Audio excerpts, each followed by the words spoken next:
हनुमान जी के भक्त अक्सर जानना चाहते हैं कि उन्हें हनुमान जी के दर्शन कहाँ मिल सकते हैं।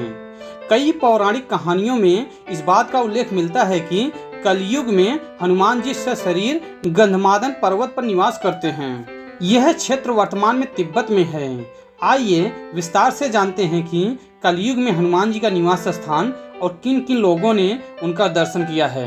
नमस्ते दोस्तों, मैं अरविंद अपनी YouTube चैनल त्रिशूल के इस नई वीडियो में आप सभी का स्वागत करता हूं। और आगे बढ़ने से पहले मैं आप लोगों से निवेदन करता हूं, यदि अभी तक आप लोग हमारे चैनल को सब्सक्राइब नहीं किए हैं तो कृपया सब्सक्राइब कर दीजिए और साथ ही साथ बेल आइकन को भी दबा दीजिए, जिससे जब भी मैं कोई नया वीडियो अपलोड करूँ तो उसका नोटिफिकेशन आप लोगों तक पहुँचे।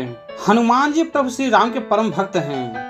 पौराणिक कहानियों के अनुसार हनुमान जी केवल बलशाली ही नहीं बल्कि दयालु भी हैं। हनुमान जी इतने दयालु हैं कि अपने शत्रुओं पर भी दया करके उन्हें संकट से निकाल देते हैं। इसका अर्थ यह है कि हनुमान जी केवल एक देवता ही नहीं बल्कि एक योद्धा भी हैं। ज्ञान, बल, पराक्रम के साथ एक योद्धा में दया भाव का होना भी उसे महान बनाता है। कई पौराणिक कहानियों में इस बात का उल्लेख भी मिलता है कि हनुमान जी कलयुग के संकटों को पार करने में हर उस मनुष्य की सहायता करते हैं जो भी हनुमान जी का स्मरण पूरी श्रद्धा के साथ करता है। बजरंगबली को चिरंजीव होने का वरदान प्राप्त है, इसलिए माना जाता है कि हनुमान जी कलयुग में भी सशरीर निवास करते हैं। रामायण की कथा के अनुसार गंधमादन पर्वत से जुड़ी कई कहानियां मिलती हैं। गंधमादन पर्वत के क्षेत्र को यक्षलोक भी कहा जाता है।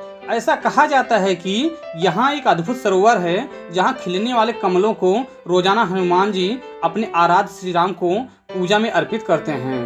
श्रीमद् भागवत में वर्णन मिलता है कि द्वापर युग में भी हनुमान जी गंधमादन पर्वत पर निवास करते थे। इसी क्षेत्र में हनुमान जी भीम से मिले थे। अज्ञातवास के समय में हिमवंत पार करके पांडव गंधमादन पर्वत के क्षेत्र में पहुंचे। इसी दौरान एक बार भीम सहस्त्रदल कमल लेने के लिए गंधमादन पर्वत के वन में पहुंच गए थे, जहां पर हनुमान जी ने भीम का अहंकार तोड़ा था। इस पर्वत पर कई ऋषि मुनि, देवता, गंधर्व निवास करते थे। श्रीमद् भागवत कथा के अनुसार हनुमान जी त्रेता युग में भी थे और द्वापर युग में भी कई वर्षों तक इस जगह पर विचरण किया करते थे। वहीं कलयुग के आगमन के समय हनुमान जी ने गंधमादन पर्वत पर ही निवास कर लिया। गंधमादन पर्वत हिमालय के कैलाश पर्वत के उत्तर में स्थित है। प्राचीन काल में सुमेरु पर्वत के चारों दिशाओं में स्थित गजदंत पर्वतों में से एक पर्वत को गंधमादन पर्वत कहा जाता था। यहाँ पर महर्षि कश्यप ने तपस्या की थी।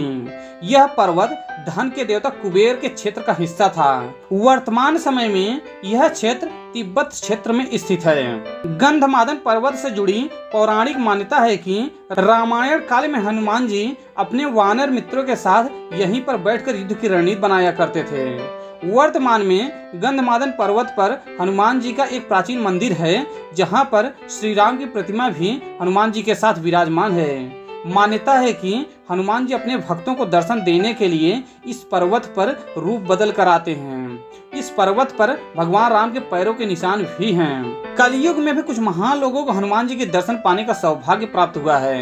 इनमें गोस्वामी तुलसीदास जी, समर्थ रामदास जी, भक्त माधव दास जी, नीम करोली बाबा, राघवेंद्र स्वामी सहित कई ऐसे लोग हैं जिन्हें हनुमान जी के साक्षात दर्शन हुए हैं। मान्यता है कि हनुमान जी के दर्शन करने के बाद इन लोगों को अद्भुत ज्ञान और आध्यात्मिकता की प्राप्ति हुई थी।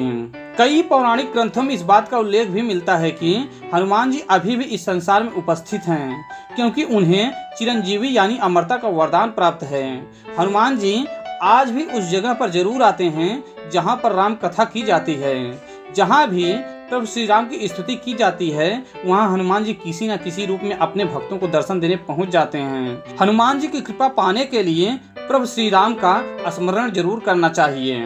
तो दोस्तों, आज के वीडियो में बस इतना ही। अगर आपको हमारा यह वीडियो पसंद आया है कृपया लाइक कीजिए और ज़्यादा से ज़्यादा शेयर कीजिए। धन्यवाद।